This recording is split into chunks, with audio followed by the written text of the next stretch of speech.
नमस्कार विद्यार्थियों, आज हम शुरू कर रहे हैं कक्षा 12वीं की राजनीति विज्ञान का भाग ब और भाग ब का पहला अध्याय भारतीय संविधान की विशेषताएं। भारतीय संविधान की विशेषताओं से संबंधित संपूर्ण नोट्स आप तक व्हाट्सएप ग्रुप के माध्यम से पहुंच गए होंगे। अब हम शुरू करें भारतीय संविधान की विशेषताओं के बारे में, और उससे पहले संविधान का अर्थ जान लेते हैं। संविधान किसी भी देश का वह दस्तावेज होता है जिसमें उस देश के शासन संचालन के नियम कायदे वर्णित होते हैं। संविधान लिखित और अलिखित दोनों प्रकार का हो सकता है, लेकिन भारत का जो संविधान है वो लिखित संविधान है, जिसे संविधान सभा के द्वारा 2 वर्ष 11 माह और 18 दिन की अंदर ये तैयार किया गया। अब हम विस्तार से पढ़ेंगे कि भारतीय संविधान की विशेषताओं के बारे में कि कौन कौन सी विशेषता है भारतीय संविधान की। देश के संविधान को तैयार होने के बाद में संविधान सभा के प्रारूप समिति के अध्यक्ष डॉक्टर भीमराव अम्बेडकर ने कहा कि मैं अनुभव करता हूँ कि हमारा संविधान कार्य संचालन योग्य है, लचीला है तथा संकट काल और युद्ध काल या संकट काल एवं शांति काल दोनों ही परिस्थितियों में ये देश की शासन व्यवस्था को चलाने का सामर्थ्य रखता है।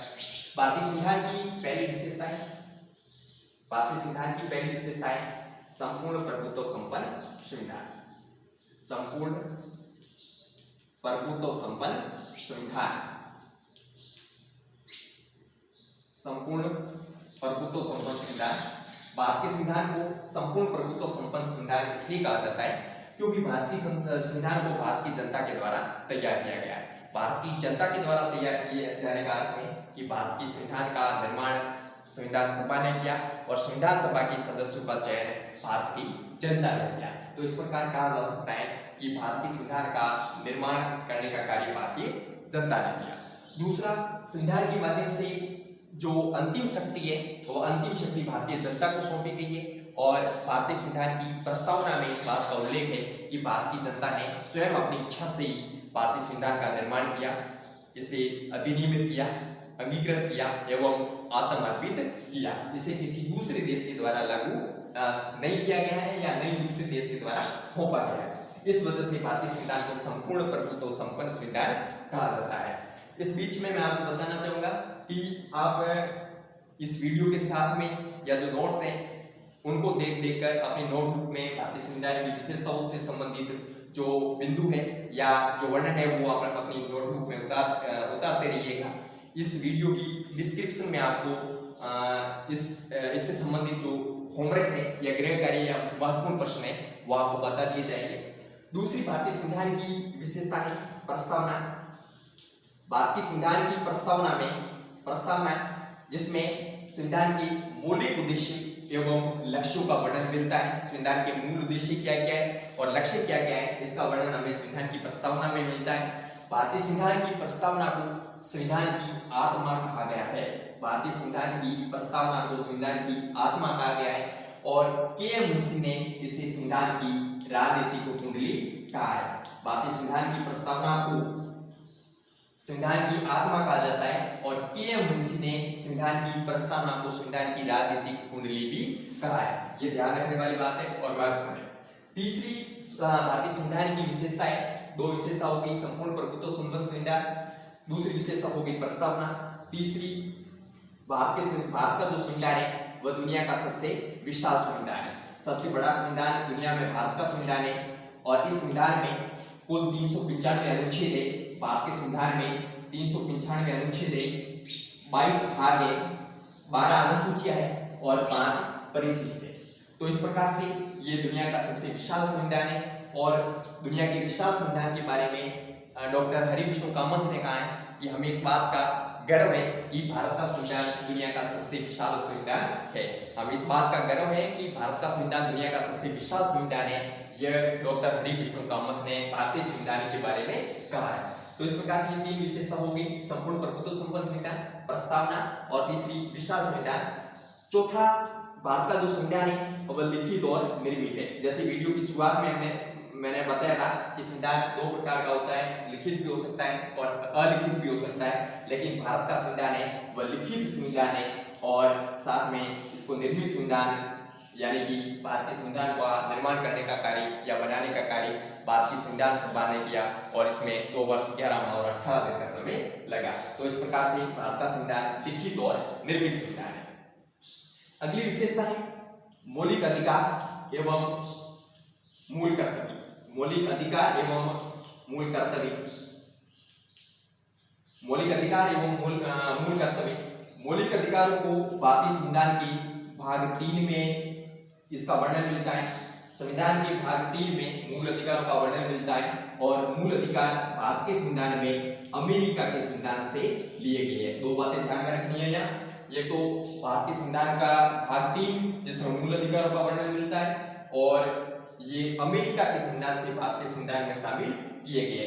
भाग 3 में यह अनुच्छेद 12 से लेकर 35 तक इसका वर्णन मिलता है। संविधान के भाग 3 में अनुच्छेद 12 से लेकर 35 तक मूल अधिकार का।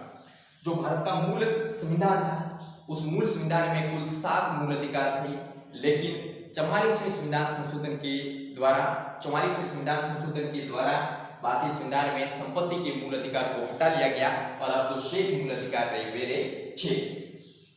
इसके बाद में 86वां संविधान संशोधन जो अब 1 अप्रैल 2010 से लागू हुआ और 86वें संविधान संशोधन के द्वारा भारतीय संविधान के अनुच्छेद 21 में एक नया अनुच्छेद जुड़ा 21 क और इस 21 क में नया जो 21 का मूल अधिकारों में एक नया अनुच्छेद जोड़ा गया और जिसके तहत भारत के 6 से 14 वर्ष तक के प्रत्येक बच्चे को निःशुल्क एवं अनिवार्य शिक्षा का अधिकार दिया गया। तो इस प्रकार से अब मूल अधिकारों की संख्या 6, लेकिन 86वें संविधान संशोधन जो अप्रैल 2010 में लागू हुआ उसमें नया अनुच्छेद जोड़ा 21 का और इस 21 का के माध्यम से देश के प्रत्येक बच्चे को निःशुल्क एवं अनिवार्य शिक्षा का अधिकार दिया गया जिनकी उम्र है वो 6 से 14 वर्ष तक के बीच में हो। अब जो भारतीय संविधान में मूल अधिकार है इनके बारे में विस्तृत अध्ययन हम दूसरे अध्याय में करेंगे और अगर इन मूल अधिकारों का हनन होता है तो जो नागरिक है वो न्यायालय की शरण भी ले सकते हैं। अगर हम बात करें मूल कर्तव्य की तो मूल कर्तव्य मूल संविधान में नहीं थे, लेकिन 42वें संविधान संशोधन 1976 के द्वारा इसे भारत के संविधान में वो 10 मूल कर्तव्यों को जोड़ा गया। 10 मूल कर्तव्य 42वें संविधान संशोधन के द्वारा भारतीय संविधान में शामिल किए गए और उसके बाद में इस 86वें संविधान संशोधन के तहत एक नया मूल कर्तव्य जोड़ा गया। तो अब भारतीय संविधान में 11 मूल कर्तव्य हो गए हैं और 86वें संविधान संशोधन के तहत जो नया मूल कर्तव्य जोड़ा जिसमें भारत के प्रत्येक नागरिक का यह कर्तव्य होगा कि वे अपने 6 से 14 वर्ष तक के बच्चों को अनिवार्य रूप से शिक्षा प्रदान करावे। तो इस प्रकार से 5वीं विशेषता हो गई मूल अधिकार और मूल कर्तव्य। भारतीय संविधान की 6ठी विशेषता है संसदीय शासन व्यवस्था।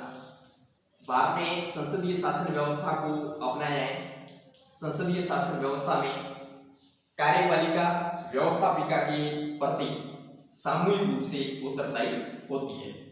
संसदीय शासन व्यवस्था में कार्यपालिका व्यवस्थापिका के प्रति सामूहिक रूप से उत्तरदायी होती है।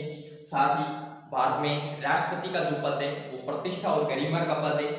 राष्ट्रपति को संवैधानिक प्रमुख बनाया गया है, लेकिन वास्तविक शक्तियों का प्रयोग मंत्रिमंडल के द्वारा यानी कि प्रधानमंत्री और उनकी मंत्री परिषद के द्वारा किया जाता है।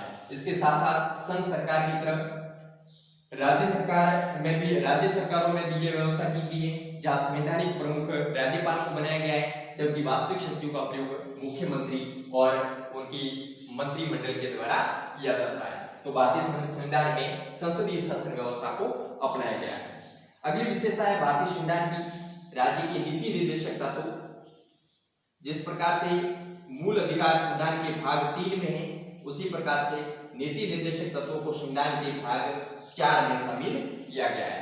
संविधान के भाग 4 में है नीति निर्देशक तत्व। मूल अधिकार अमेरिका के संविधान से लिए गए हैं, लेकिन राज्य की जो नीति निर्देशक तत्व है ये आयरलैंड के संविधान से लिए गए हैं। मूल अधिकार अमेरिका के संविधान से भाग 3 में और नीति निर्देशक तत्व संविधान के भाग 4 में और ये आयरलैंड के संविधान से लिए गए हैं।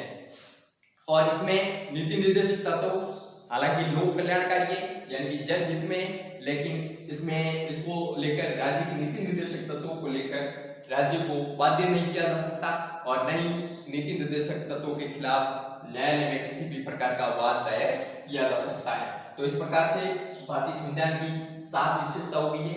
अगली विशेषताओं का अध्ययन हम अगली वीडियो के माध्यम से करेंगे। धन्यवाद।